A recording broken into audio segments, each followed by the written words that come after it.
Kali ini kita akan membahas 10 keuntungan bersilaturahim yang jarang diketahui.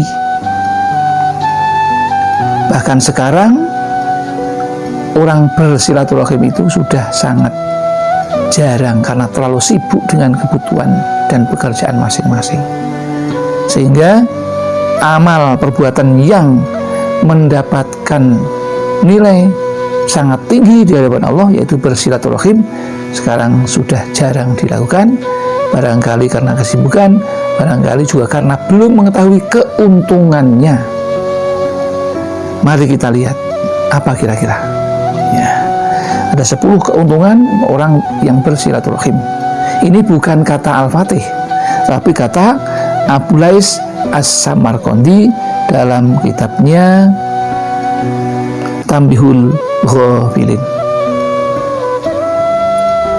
Adapun yang ke-10 keuntungan orang bersilaturahim adalah yang pertama, orang yang bersilaturahim akan memperoleh ridho Allah karena dia atau Allah memerintahkannya. Memerintahkan apa? Memerintahkan untuk bersilaturahim itu. Yang kedua, keuntungan yang kedua, orang yang bersilaturahim akan membuat mereka gembira berdasarkan hadis. Jadi ketika kita datang, maka yang didatangi akan bergembira. Hadisnya berbunyi, Bismillahirrahmanirrahim, afdolul a'mali idkhalus sururi alal mu'mini al-hadis. Artinya, amal yang paling utama adalah membuat seorang mukmin bergembira. Apakah sudah bisa demikian jamaah Al-Fatih? Membuat orang lain gembira? Kebanyakan membuat orang lain itu marah, membuat orang lain itu susah. Karena banyak orang sekarang membuli, memfitnah. Itu semuanya tidak dianjurkan oleh agama, karena akan merugikan kita dan juga orang lain. Maka mari kita carilah yang untung, yaitu silaturahim yang murah, ya. Apalagi sambil membawa oleh-oleh itu, ya. Keuntungan yang ketiga, bersilaturahim itu adalah kesukaan para malaikat karena mereka senang bersilaturahim. Malaikat itu juga bersilaturahim seperti manusia, tetapi tentunya malaikat bersilaturahim juga dengan malaikat. Jadi kalau melihat manusia bersilaturahim, malaikat ikut senang. Keuntungan yang keempat, orang yang suka bersilaturahim maka dia akan mendapatkan pujian kaum muslimin kepadanya. Pujian dari kaum muslimin dialamatkan kepada orang yang suka bersilaturahim. Keuntungan yang kelima adalah memarahkan iblis terkutuk. Jadi kalau ada orang bersilaturahim itu, iblis jadi marah. Jadi kalau ingin mengganggu iblis, sukalah bersilaturahim agar iblis menjadi marah, budek. Jadi kalau iblis itu, kalau kita sering bersilaturahim, maka iblis akan menjadi marah, menjadi budek, darah tinggi. Yang punya darah tinggi ya tidak hanya manusia, iblis pun kalau kita sering bersilaturahim, maka iblis akan menjadi budek dan darah tinggi.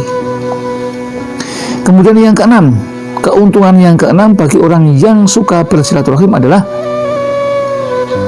memanjangkan usia. Ini penting untuk diketahui, ya. Meskipun di dalam hadis ada yang namanya usia itu sudah ditentukan, ya, dalam Al-Quran dikatakan tidak akan bisa dimajukan akan diakhirkan. Kaitannya dengan umur manusia itu. Tetapi Allah menurunkan yang namanya sabab musabab. Inilah yang bisa mempengaruhi takdir Allah itu. Sementara yang ketujuh, menambah barokah atau cukup rizkinya. Yang ketujuh adalah menambah barokah atau cukup rizkinya. Ini jadi kalau orang yang ingin rizkinya cukup, ya, dan barokah, maka seringlah bersilaturahim. Kemudian yang ke-8 adalah membuat senang yang telah mati. Jadi akan membuat senang orang yang sudah meninggal, karena ayah dan eyang suka jika cucunya bersilaturahim. Ini jadi eyang dan ayah akan senang kepada cucunya yang saling bersilaturahim.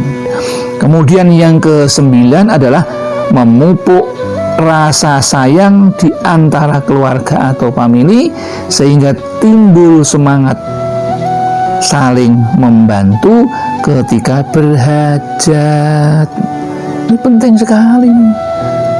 Kalau kita berbaik dengan saudara kita, tetangga kita, maka kita ketika ada hajat masih akan dibantu. Ya, semangat untuk saling membantu.